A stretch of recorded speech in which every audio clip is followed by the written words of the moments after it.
Hi guys, it's Angie with Fun Endeavors Tie-Dye Lab. Today I'm going to make a diagonal inclined ice-dyed shirt. My shirt has been washed and dried, soaked in a soda ash solution for at least 20 to 30 minutes. I wrung it out of my Panda spin dryer so it's just barely damp. I also have this shirt turned inside out. Using a ruler and a washable marker, I'm going to draw a diagonal line across the front of the shirt. I'm starting down in the lower corner and I'm going up to the opposite shoulder.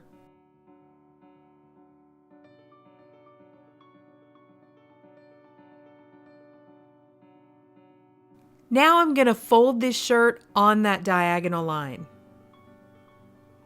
I can just fan fold the diagonal line if I want to, but instead I'm going to fold it in half and then fold that line.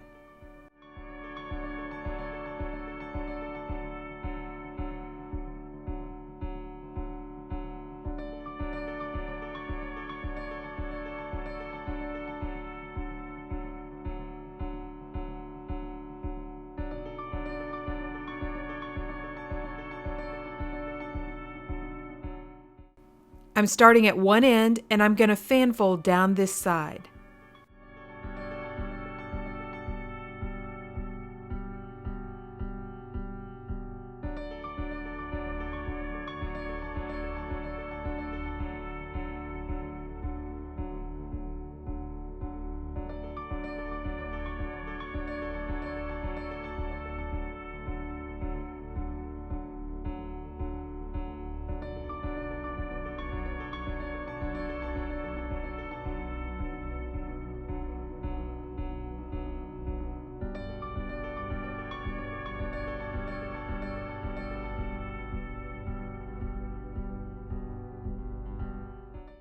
Once I've completed the fan folds, I'm going to tie it up with some kite string. I'm using the kite string for this fold because I want to hold the folds in place, but I don't want the white lines that sinew gives. I'm going to continue fan folding the rest of the shirt and tie it with kite string too.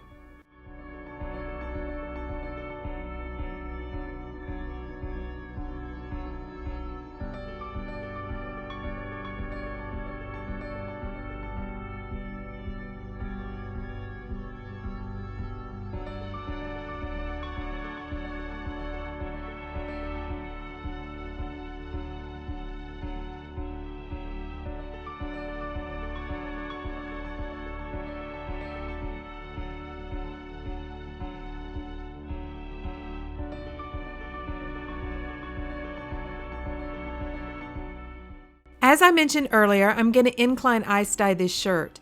So I've put the shirt down inside of a piece of vinyl guttering, and for now I just have it laying flat on my table. Using a washable marker, I've divided my shirt into 4 sections so that I know where I'd like to apply the dye. Starting down at the very end, I'm adding Alpine Blue from Dharma Trading Company. I have very little dye in some of these containers, so I'm just going to sprinkle it onto the shirt and use my spoon to smooth it in.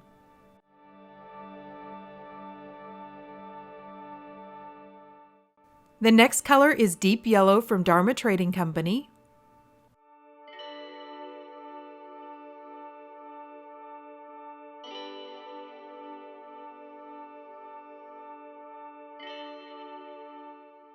Followed by Watermelon from Dharma Trading Company.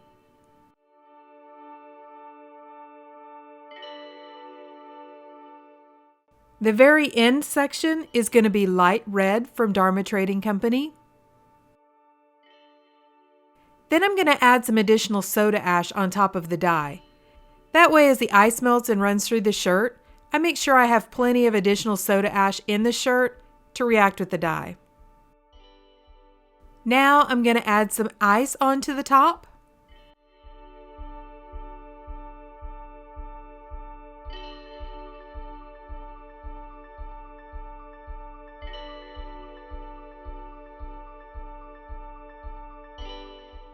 Now I'm going to gently lift up my piece of guttering and put it down inside of a plastic tub. I'm placing the end down in the bottom of the tub and leaving the other end hanging over the top of the tub. That way it inclines the shirt. Because this fold is so thick, the end where I very first started my fan folds As you can see, it is still white at the very end. I couldn't really get the dye down there. Now that I have the shirt at an incline, I can add dye to that end area so that I make sure it gets well saturated at that very end. So that very end is going to be the main diagonal line that goes across the shirt. So to set that apart a little bit, I'm going to add navy blue from Dharma Trading Company. I'm going to put just a sprinkle of that dye down on this very end area, add a little bit more soda ash and some more ice down there. Now I'm going to set the shirt aside and allow all the ice to melt. After all the ice melted, I came back and there was still a little bit of undissolved dye sitting on top of the shirt. I really added quite a bit of dye to this shirt. I probably could have gotten by with adding a lot less. So I added another layer of ice and allowed the shirt to continue to process. This shirt ended up processing for probably about 36 hours. Then I took it to my utility sink, began rinsing it in cold water. I gradually warmed the water up to hot and continued to rinse until most of the excess dye was out. Some of the blues kept bleeding out of the shirt, so I went ahead and filled my sink up with some hot water, added a little bit of Dawn dish detergent to the water, and allowed my shirt to soak. I continued the soaking process 2 or 3 more times until the water ended up being mainly clear. Then I threw it in the washing machine using hot water and a little bit of Dharma's textile detergent, washed it and dried it, and this is what our shirt looks like. So overall, I really like this shirt. However, I definitely think I could have gotten by with adding a whole lot less dye. I did also end up with one really dark spot both on the front and the back underneath that one armpit that came off of the navy blue that I added right at the very end. I do like the effect though, right up next to the main midline of how the blue kind of feathers out on each side. I think that looks very interesting. So hey, if you guys have enjoyed watching this video, I sure would appreciate it if you'd hit that big red subscribe button and subscribe to my YouTube channel. Thank you all for watching, and I hope you have a great day.